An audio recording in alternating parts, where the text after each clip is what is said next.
Good morning, everybody. Welcome to this. Well, it's good afternoon now. I always say morning. It's that real split time, isn't it? Good midday. Hello to everybody. It's a small business support group network page profile podcast show, whatever you want to call it this morning. In the house, we have who do we have? We have Maz. Morning, Maz. Morning. Morning. And we have Grants. Morning. And that's it this morning. Sorry about that, guys. Just doing go. a watch party. Sorry about that. Do that every morning. It's all right. Fine. No problem. We haven't got Mark because he's just doing a few errands. He may join us later on, but that's not a problem. That is fine. So we're going to go to Maz, but I just obviously one of the things I want to talk about a bit after Maz has done her bit is the antibodies test, which I want to talk about. And I've got a video to show you later, just to make you smile on a Wednesday or Thursday. It's Thursday, isn't it? Thursday. Where is the week going? What's happening here? Anyway, Maz, over to you, my dear. So the last few days, I've been seeing a lot of negativity about people who are healthy, fit, and able, not wanting to go back to work. And I think it's annoying to see some really silly questions that people are coming out with on social media, LinkedIn, Instagram, Facebook, and, making this as it's somebody else's fault and problem. And isn't it amazing how so many don't want to return to their own job, but simultaneously still want to buy their foods in a sense? Doesn't it make you think how hypocritical expecting the supermarket retail staff to be at their posts for your needs, many of whom, don't forget, are on very minimum wage, who are risking catching the virus because they are more likely to catch it, but not prepared to undertake the same risk yourself. Hats off to the supermarket staff who worked through this crisis. I mean, if they had displayed the same attitude, we would have all starved by now. I mean, let's not forget, remember, every single time you ever went outside in your whole life, you took a risk of you, I don't know, if you're a driver, having an accident, or a risk of, if you're out on a walk, somebody attacking you. I mean, I could go on about the risks, but I think we're intelligent enough to understand. So to anybody trying to, I don't know, exploit this situation to avoid work, you really need to get back. Those that say that, I don't know, we're really scared to go back. Yes, I understand. But for those people, you'll be pleased to know that hiding from a virus that is lethal to less than 0.7% of the population, as nations, as individuals, we all have to start looking after ourselves now. It's not for the UK to take care of the world. If we don't get back to work soon, many people will lose their jobs, and the effects of real poverty are going to be devastating. I know the last few weeks, I myself have questioned the way the government and scientists have managed this. But when will the nation take some responsibility? When do people realize that the government furlough scheme and loans are actually not your birthrights? If you can work, come on, people, work. Earn your money. I think we need to be really, really grateful that the government has helped us through the early stages. How many other countries received help like this? I know when the furlough came out and they said 80%, I was like, whoa, is that for real? I mean, the risk of infection, yes, we know it's still here, but using common sense will aid you to be as safe as possible while providing for your family. And if you do not want to return to work, then hey, don't go. Hand the job to somebody who is prepared to go. Don't take handouts while cowering indoors. If you have the opportunity to return to work and be a positive influence on the rebuild of the very country that has previously fought for you and more recently provided you with 80% of wages to maintain that roof over your head. I mean, I don't know, pull together and take some responsibility. For me, furloughing now is just another name for future unemployed. Our people who are fit and well, trying to prove that, yeah, actually, we are addicted to welfare. You know, whole swathes of the population expect to be paid to either do nothing or nothing of any economic value. I mean, now that Rishi Sunak has extended the furlough, those that are enjoying the time at home and are actually really not at risk of catching the virus, they've been given a chance to get paid to sit at home and watch TV. You know, no wonder there's a fuss when they have their sweets taken away from them. I mean, I think, was it back in 1968 to 1969, I think it was a Hong Kong flu that hit the world. And in the UK, 80,000 people died. And the lives on 1 million, they were lost worldwide. And back then, the government action, which led to the damage to the economy, you know, that we see today, London was enacted on a forecast of 500,000 deaths in the UK and a prediction that hospitals would not be able to cope because it was a lack of intensive care facilities. Yeah, is that right? It was 500,000, wasn't it? Was it 500,000? Yeah. So you're talking to us? Sorry, Yeah. I wasn't sure. yeah, it was 500. Yeah, it was 500,000 deaths in the UK. That's what they predicted. And, you know, they predicted the hospitals will not be able to cope because of a lack of intensive care facilities. Well, today, we can see this is no longer the case.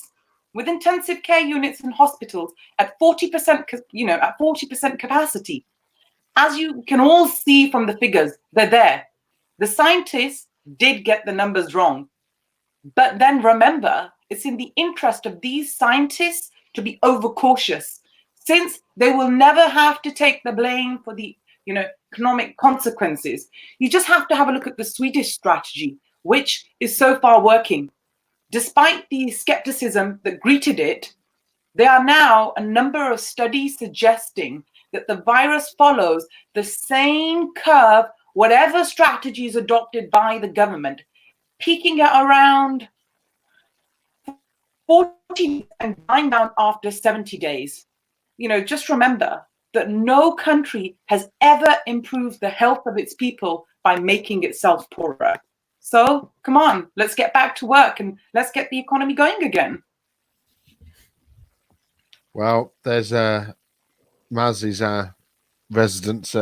I'm getting on my soapbox and make a statement. So that's very good, Maz. Thank you very much for that.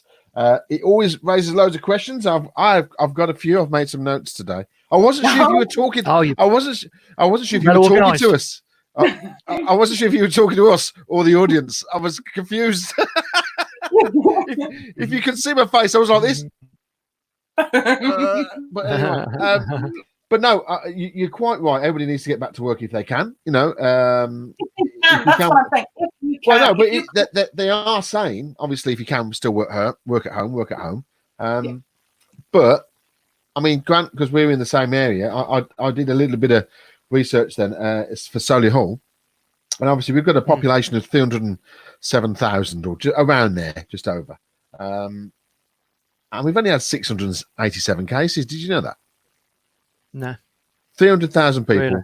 687 cases. Confirmed I'll cases. tell you something I noticed massively, and I don't know why this is, but when we walk around, you know, Matt and I live in Knowle and Dorridge, so it's kind of like a, you know, villagey type, you know, small shopping parade and leafy suburb is what we call it. Leafy suburb. There we go, leafy suburb. And everybody has been extremely, diligent. The social distancing. You're walking around the park throughout the whole period.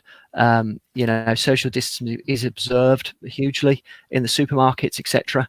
But when I've gone further afield, it's like going to another country where people just seem blatantly oblivious. So I'm not surprised to hear that Solihull hasn't got many, you know, cases, because it kind of proves the point to me. Well, it's an isolated observation, but if there are other areas that haven't been observing social distancing in the same way, maybe it's a community thing. You know, it seems like people are like, you know, they're like sheep, aren't they? If the majority of people are acting a certain way, then that's what happened. And certainly around where we are, I've seen people be extremely diligent with the social distancing. But yeah, when I've gone further afield, and I've been to a couple of supermarkets when I've been shopping for my parents, first time I did it, I was in shock. I was in shock. I went to a Morrison's in Redditch, and it was just like the polar opposite to the Sainsbury's or the Tesco's in Dorridge and Knoll. People just seemed to be completely ignoring. So there was no queue to get in. Walked straight in. Nobody had masks on. Everybody was just shopping like normal, and I was in shock. I thought, blimey. Now, why that is, I don't know. But you know, it's so that's the first time I've heard it. But anyway, that's not really the idea. I think one thing I want to pick up on, just based on what Maz says, because we work in an entrepreneurial community. You know, most of the time when the three of us and Mark included are doing business at the moment, you know, online as everybody is, we're engaging with other entrepreneurs, we're engaging with other business people. I would guess that the majority of the audience that we're talking to right now are entrepreneurs. Now, by definition, entrepreneurs are risk takers, because starting your own business is a big risk. You've got to have that something about you that's willing to go out on a limb and start your own business. So now employees, on the other hand, are risk averse typically, and the reason they don't run their own business is because they like the safety of being employed, or they might have aspirations to become entrepreneurs, but if they haven't taken the plunge, then their risk aversion is and they'll make all sorts of excuses and argue that that's not the case, but when it comes down to it, they haven't taken the plunge because the fear has stopped them doing it. And so fear is going to be also the thing that stops them going back to work, even if they can. The fear of the unknown. And so I always think we've got to have empathy for that, because it must be horrible to be fearful, and to be fearful of something you can't even see, like the virus. But everything about what Maz has said is absolutely right. You know, we have to not end up being an economy that is ruled by employees that are not willing to step up and do their bit. If that's what's happening, I have to say, for my own position, my team have been absolutely awesome throughout this whole period. They've stepped up massively. You know, they've not needed to go into work, but I know that if I asked them to, they would. And I have to say, I've been filled with admiration and gratitude for the way that they've stepped up. Now, why that is another, perhaps something else that needs analysing. I do choose my staff very carefully, and I make sure that they align with my core values when I take them on. Core values is something that's really key to me in my business. But when you've got a big company that's got hundreds or thousands of staff, obviously, how do you get that to be the case for all of them? It must be really, really tough to get, especially when unions get involved and all of that sort of stuff, which would be my worst nightmare. So I think that part of what we're talking about here is helping the employed, our staff, the people that keep the wheels of business turning, the guys that we rely on every day to do the business for us. How do we help them overcome their fear and understand that getting back to work and doing what they need to do, if they can't work at home, but then they're reluctant to go back to work, how do we help them overcome that fear? Because it is, you know, false emotion appearing real. And that's very much the case with this, because we know that with the right precautions, with the right protection, and with the right actions, we can make the threat of catching the virus, you know, minimal, absolutely minuscule. So how do we do that, guys? I think is really what we ought to approach this question with. Well, the issue, I was just talking to Maz before we went on air, was that obviously my wife's gone into work today because it's one of the days that she has to go into the school. And I was talking about this yesterday, but it was we went out of time. There's a lot of issues with schools because a lot of the unions, as you just mentioned, unions there, Grant, are worried for their members, because they're saying that the schools aren't putting in adequate protection for the teachers, and also, you know, the class sizes are going to be, this is a rough guesstimate. We haven't got, I mean, we don't even know. They've said we're going back 1st of July-ish, but if things don't tick the boxes, we won't go back. The kids won't go back in. So they're going to take in, and I fully understand why they're doing this. So they're taking year 6, and I think they're taking reception and year 1. And the reason they're taking those in initially is that it will move the from junior school up to the next school up, which is obviously in our area is Arden School, So they need a transition period for that, which I understand fully. And also reception going into main school, they need a transition there as well. So that's why those year groups are going back in first, which is cool. And they've said that they're going to do 15 groups, groups of 15 kids. And they're going to spend half a day with each part of the class, and each teacher will have 1 15 group. And the idea of that is to keep it one bubble. And then if there's any infections in that bubble, it's just that bubble that will get infected, which when you write it down on paper sounds terrible, because it is terrible, because you basically, if you got one infection, you're going to infect the whole group. But they have no PPE. They have no masks. They're not being given anything. Disinfectant spray and a cloth is what they're working with. So I'm not sure. I'm not sure if they should go back. I just need a better understanding of how. I know the kids aren't main. Excuse me, the dog's going mad in the background. There's and my daughter's screaming now. So yeah, I'm not sure if, again, the government have thought about this enough. They've obviously said, well, we need to get the kids back, and that's basically what they've done, and we need to get people back to work because we're running out of money and blah, blah, blah, this. So they've just sort of knee-jerk reaction without just sitting back going, okay, we need to do this. And they've had time enough to think about it, which is annoying because, education is, they've had the 7 weeks, 8 weeks off. So surely from that day one of not having the kids in, shouldn't have they been thinking about how this section's going to be taken? Nothing. Absolutely nothing. When they released that in the week to say that the schools were going back, not one school was given any notification, pre-notification of it, or any instruction of how they're supposed to do it. So yeah, they're thinking on themselves, and that they're going to, right, we're going to do this, we're going to do this, and that's how that school's doing it. But there's no thought process gone into it, which I think it's just bizarre. Aren't they supposed to use their common sense? Well, yeah, there is, but that's the thought process. There is the common sense there, but you're dealing with somebody else's children, and it's not the children that we're worried about; it's the staff, isn't it? Well, no, the children. There's no threat to the children, is there? No, there isn't. No, but if one child infects another child and then takes it back to the family home, that's. I mean, and we understand that the death rate's low, but it's just. I'm just thinking about it as a disease now. I'm not thinking about it as who's going to die from that, because I thought, unfortunately, those death numbers have come. They're nothing now because they're still very high. But each night now, because we're not watching that 5 o'clock Parliament briefing, government briefing, we don't know how many people are dying every day. Which for those first few weeks, they still do it. Are they still doing that? It's still doing it. Yeah, they still do it every day, 5 o'clock. But obviously the viewing figure's going down. So unless they do an X Factor style rebrand, then I think they're going to have to dump it. But the deaths are terrible, but I don't think that's significant now. It's actually about getting the actual virus down. And if they think, are they using the schools as guinea pigs? Well, I know this should be a news behind the news section, but are we just okay, we'll just infect 15 groups at a time and then we'll move on.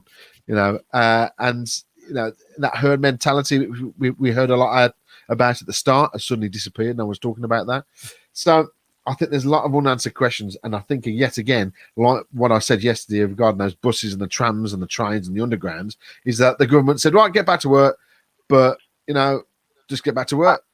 I think a great point you've made there, Matt. I mean, but what I don't see is the logic in sending children as young as 5 back to school. As a lot of teaching is done through playing and interaction.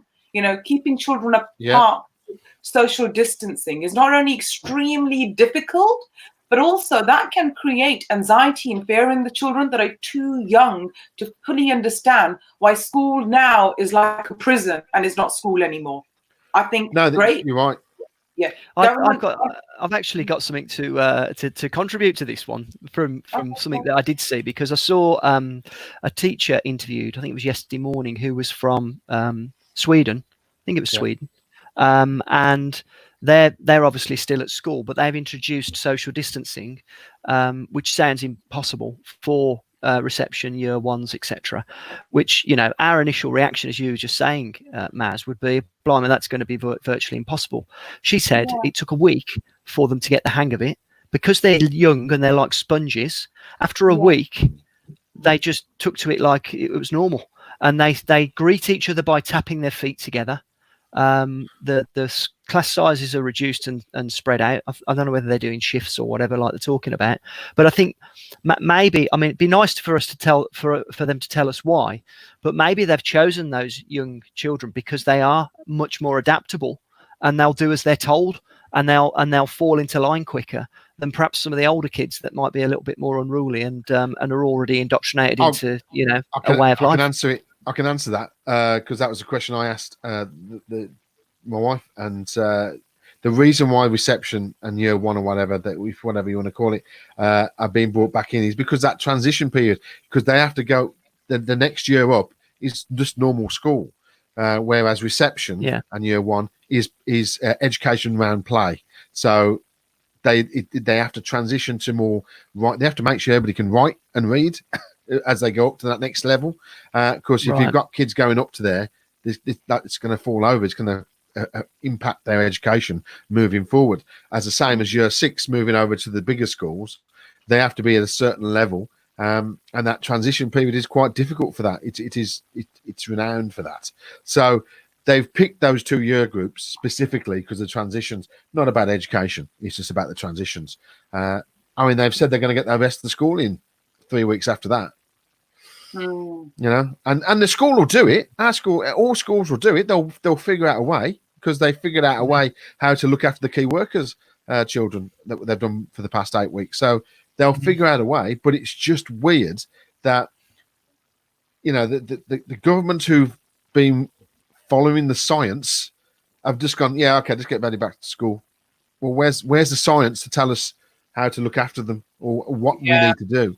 Yeah, they're going to disinfect them. They're going to take all the cushions out, and this is the school doing this. You're going to take all soft furnishings out, so it's just hard surfaces that can be wiped. There's no toys, Legos being removed, everything, because everything has to be wiped. So that's how they're dealing with it. Is that correct? You know, there's no one telling them what to do. And such a big education is such a big thing in this country, obviously for every country really. It just seems a bit of a wishy-washy way of sending everybody back to school. You know, when we've sat there. Maybe it's a case of they do it that way so that they can't be pulled apart like they have done with everything else. And so they're using this because, I mean, it's pretty obvious that the truth is there are no absolutely set down, you know, locked into place guidelines. And so if they did come up with some, they're just leaving themselves out to loads of massive criticism if things don't work. Whereas what we know is we haven't got a silver bullet to fix this. No, we've got a choice where we start getting back to some kind of new normal, or we carry on in lockdown, the world economy falls apart, and absolute chaos ensues. Yeah, I think that's right. The only thing that's disturbing right now is probably more so not even the virus or the lockdown, but the endless scientific or Boris Johnson, the team, the so-called experts and advisors. I mean, none of them who agree even between themselves on anything, and they just come out with it. It's like how I felt on Monday, because on Sunday I just felt that Boris wasn't clear. He wasn't ready to give a message of 13, 14 minutes. But then all of a sudden on Monday, when they released the 50-page document, I had a quick skim through it. I thought, okay, actually, it's not that bad. It's the same with schools. Nothing clear has been given. Yes, you're right, Grant.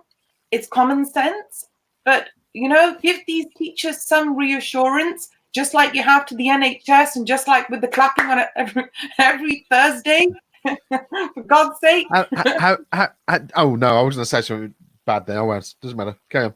Sorry. Oh, okay. Later. Message, WhatsApp me. Doesn't matter. Carry on. Oh, okay. You know, what about the teachers? They want to feel safe. Yes, we know kids have a very low chance of getting it. You know, I do think that they need to go back. You know, I've had these WhatsApp messages where they're saying, oh, let's do this petition where kids don't go back. I mean, as soon as the school's open, I'll be the first one. Oh. I'm just ready. No, don't. No. Oh, Matt, I've lost my trail of thought. Sorry. It would have been worse if I'd said it. Yeah, I just think the teachers want to feel safe. They want to feel Yes. valued. There's a lot of negativity around teachers as well, and that really needs to stop. We need to be very positive. Yes, I think it will be great for children to go back.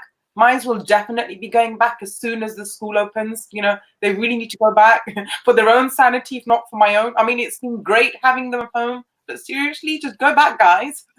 That's the other thing, because the school hasn't told the parents anything yet, No. and the parents keep ringing in. But the one of the things is, if the parents don't want to send the kids back yet, they don't have to send them back. You don't have to, because you're not going to be fined. And what they're saying is, a lot of parents actually are saying, we don't want to send our kids back. No, because they don't want to. They don't want to bring anything back into the house, because I think everybody's been. That'll help with the social distancing, won't it? Well, it will. Yes, it will. But I think because everybody's done so well, you know, everybody's. You know, we've had 8 weeks of lockdown. Everybody stayed in. There's the small majority that broke the rules. Grants going out all the time, but other than that, most of the people have abided. Mark with his cycling. Yeah, most people have stuck in and followed the guidelines, and it's worked, and we've done great. And then they've just gone, yeah, okay, well, sort it out yourself now. And I know we were talking about common sense yesterday, and there is common sense, but that's a normal person in the street common sense. You know, if you're going to get on a bus, don't sit next door to somebody. That's the common sense I was talking about yesterday. But when you get in masses of people, it's you need a little bit of instruction when it's mass. You know what I mean? It's when it's a big thing, not when it's individual. Individual common sense is really important, but I think on a mass, you need a bit of a pointer. And I like what Grant said, because I know you said it was false emotion. I use this in my public speaking when people come to me with the fear of public speaking. I say fear is false evidence that appears real. What is fear? You know, it's just getting over that hurdle.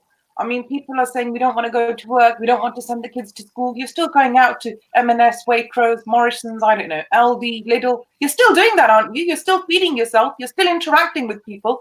Yes, outside we're at a 2-meter social distance. Yes, inside supermarkets have managed it well, but you're still actually in the aisles with other people where there isn't 2 meters.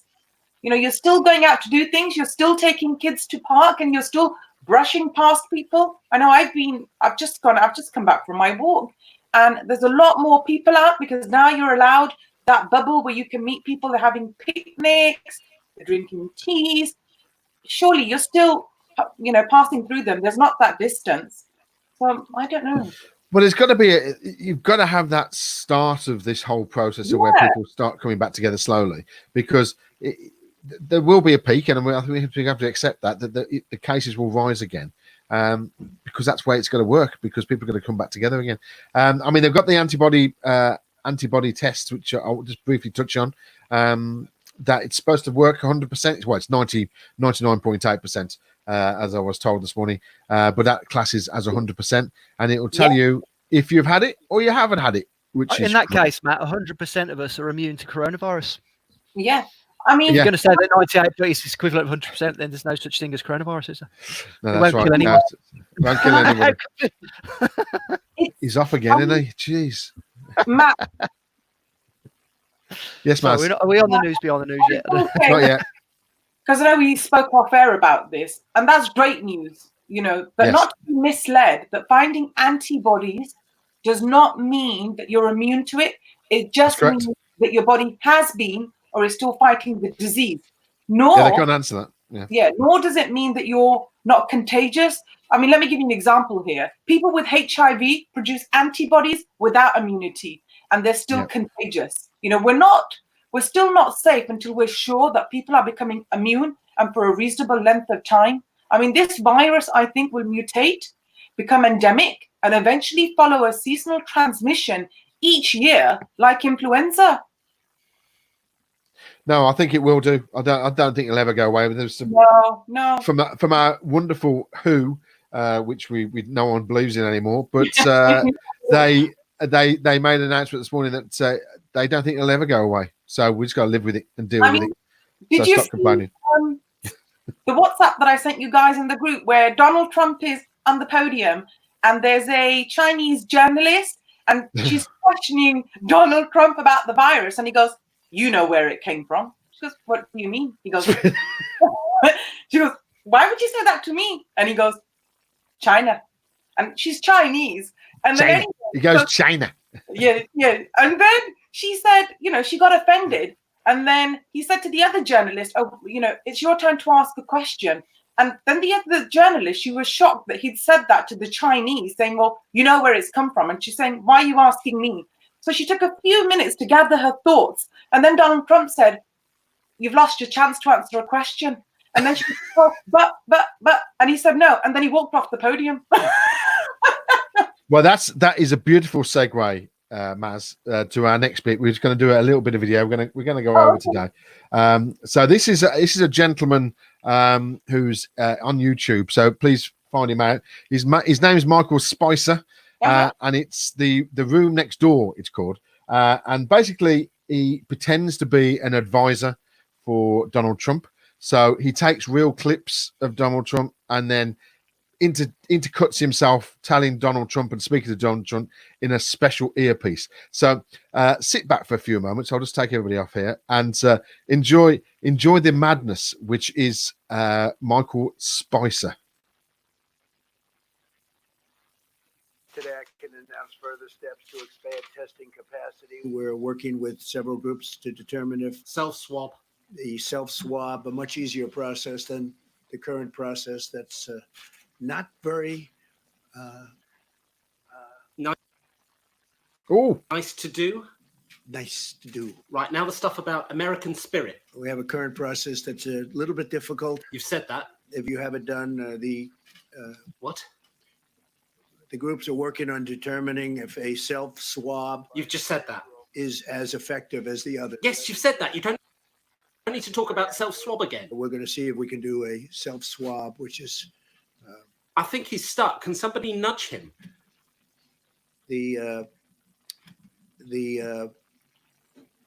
Nudge him! Someone! Pence! Don't just stand there like a dead-eyed airline pilot. Nudge him! free up a lot. Let me just say the self-swab is what it is. It's a self-swab. You do it yourself. You're kidding. Really? I mean, I had you down as a useless picnic basket full of mints, but you're clearly on the ball here.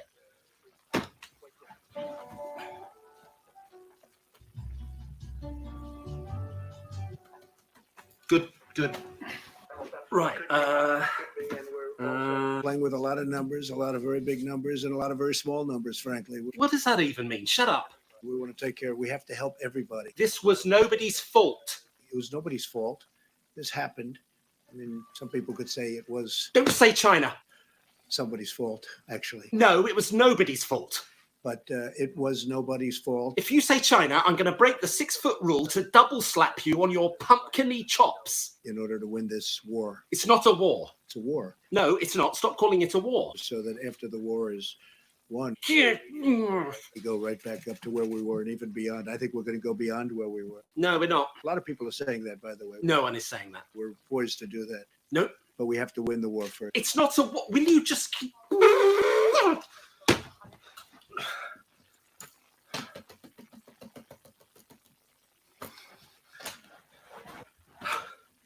Right,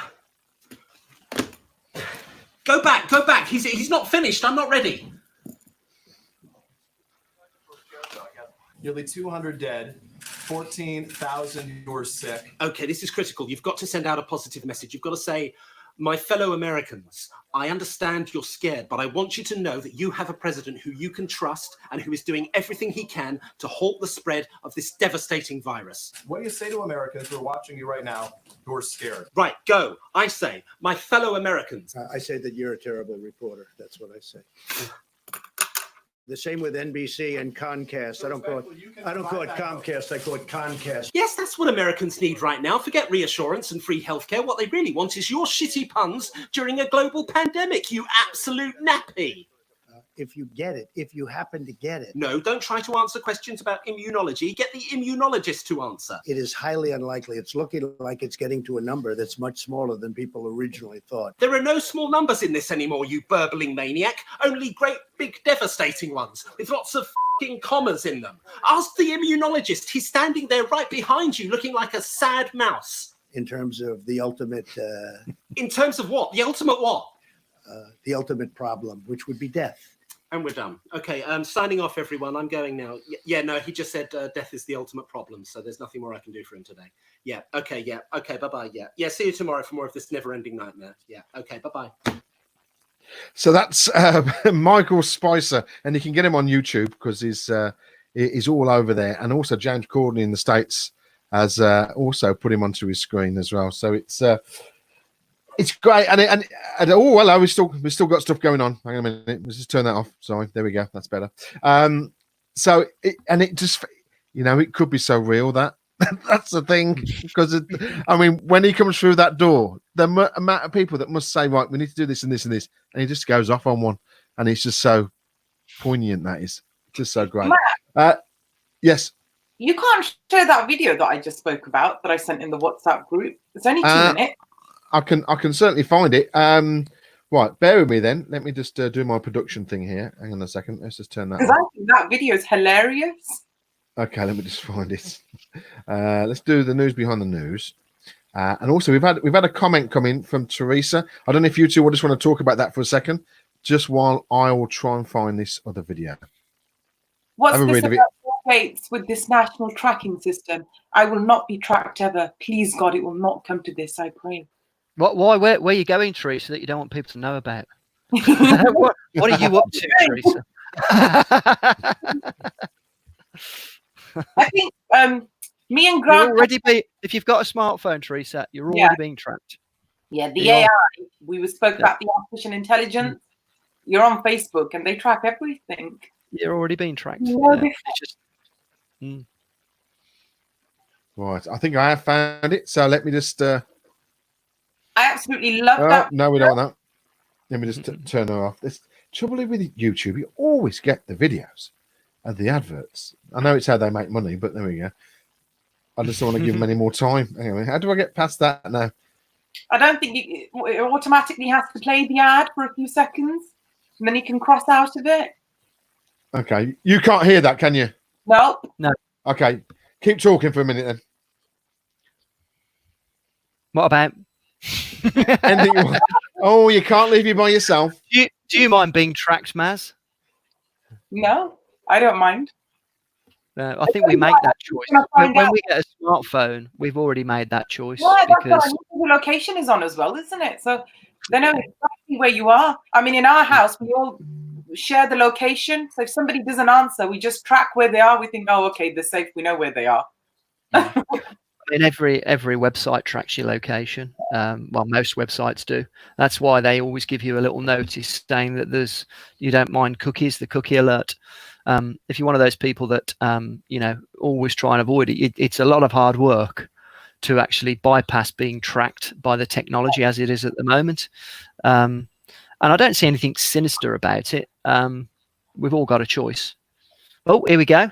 Oh, here we go. Found it. We got multiple screen now. We can do this as well. So let's just take the comments off from Teresa there, and we're going to leave it that size so we can just comment and laugh about it as well. Said many times that the U.S. is doing far better than any other country when it comes to testing. Yes. Why does that matter? Why is this a global competition to you if everyday Americans are still losing their lives and we're still seeing more cases every day? Well, they're losing their lives everywhere in the world. And maybe that's a question you should ask China. Don't ask me, ask China that question, okay? When you ask them that question, you may get a very unusual answer. Yes, behind you, please. Sir, why are you saying that to me specifically? I'm telling you, I'm not saying it specifically to anybody. I'm saying it to anybody that would ask a nasty question like that. That's not a nasty question. Please go ahead. Why does it matter? Okay, anybody else? Please, go ahead in the back, please. I have two questions. No, it's okay. But We'll you go pointed here. to me. I have two questions, Mr. Next, President. next, please. That you called on me. I did. You didn't respond, and now I'm calling on Sorry, I just the want young to, lady in the back, please. I just want to let my Okay. finish, but can I ask you a Ladies and question? gentlemen, thank you very much. Appreciate But it. you called Thank you me. very much. What? I mean, Can he- yeah, Can he just do that? okay. Well, obviously he can because he's the Yeah, he's the well, president of the United I States. absolutely love Trump. I mean, that's hilarious. He just does what he has to. There's no filter. I love it. I mean, he's so well. He's so to the point, isn't he? That's the thing. But it is a bit scary. Teresa's come back to us. That would be the total control of all of us.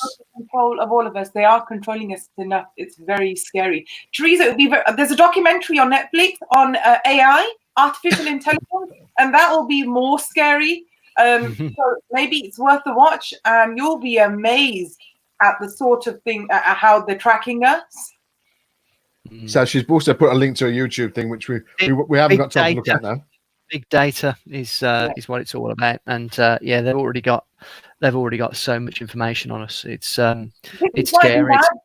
Come up, it might be that, and I've noticed this, where you're out at a coffee shop, the phone's there on the table, and you might be saying, actually, I'd really like to go on holiday. And when you've gone home a few hours later, you get these ads come up about holidays. No. Phones don't listen to you. That's rubbish. Well, Alexa does, mate. You've got Alexa all around your house. And that Alexa listens to everything you say. Oh, it does. No, I know that, but it doesn't. They don't use it for anything other than making it better. No, of course they don't. And okay, all right. So if it did listen to me, it'll be bored because it always goes back to that statement, isn't it? Where if you're worried about someone listening to you, what are you talking about? Yeah. That's the worrying thing. Now, I don't have any conversations in this house, and I have got one of these Alexas and Grant is right, in every single room in my house, even in the hallway. We've got one everywhere because it controls everything. But I'm not worried about it listening to me. Great days. If we get suddenly attacked in the middle of the night and everybody's screaming, I'd hope they'll be listening, and so they can send the police automatically. But it's what you talk about, and then if you think about the rights to people, but if you are talking about naughty things and bad things and doing bad things, then yes, you need to be concerned. That's right. You'd be concerned then, but don't. If you're not talking about anything. Have you seen how Grant has just frozen? Grow up. Bad things. Grant's like, oh. Oh no, he's all gone quiet now. Teresa said, so would you all be marked or tattooed? I don't leave mine plugged in, Matt. I only plug mine in when I need. Jesus. Although I've got to be honest, I can't see the point. Honestly. Yeah, it will never catch on. Never catch on. I've tried. It's not, mind you, I said that about the iPad. Yes, you did. Yes. Yeah, but I don't use that anymore either, to be honest. Teresa, would you be marked or tattooed? Me personally, I wouldn't be tattooed because I'm a big baby and I don't know needles. I don't think that's the point of the question now. Would you be marked? I'd be Bill Gates on about doing. I'd be happy to have a chip implant. I'd have a chip implant. To have your phone in your hand or whatever. Just do this. Whatever they've said on upload, but I'd be happy to have a chip. Doesn't bother me in the slightest. Maz, would it bother you? Probably would do. I'm fine. No, you wouldn't have it. No, I said I don't mind. Oh, I've already got one. Yeah. Well, of course you are. It's not like a chip. We've got it with us all the time. What different is it if now it's just gone into us? That's Elon Musk's argument, isn't it? Because he's developed the AI. He's basically saying that we're already artificial intelligence because we're all like that photo that you showed yesterday, Matt, where on the tube everybody's like this on their phone all day long. We're all the same. That's the way society is. We're all connected. So the idea is that with the chip and the one that Elon Musk's working on is effectively we're changing the what he calls the bandwidth. So instead of having to type in or talk the Google search or the Alexa, whatever, we're actually going to be able to access it through thoughts, through AI. And that he thinks that's the only way that we can combat the AI threat is by becoming cyborgs. Now that is cool. That is cool. You said, Teresa, I know she said she prays for us. We're not taken away what your thoughts on this, it's fine. But you are talking to a bunch of tech heads here. Well, possibly Maz, but the rest of us are tech heads. And if we could have a microchip in our head, I'd be signing up today. $6 million man, give him the That's artificial limbs. That's it. You don't need that from your video earlier. Anyway, We're gonna that live is forever. it. That is it for today. We are finishing. We'll be back tomorrow. It's that Friday feeling. I can't believe it's Friday tomorrow already. That's ridiculous. That means we're going to put out lots of boxes of glass tonight. So, or the bottles. But yes. Okay, everybody. Thanks a lot. Hope you have a great day and we'll see you tomorrow.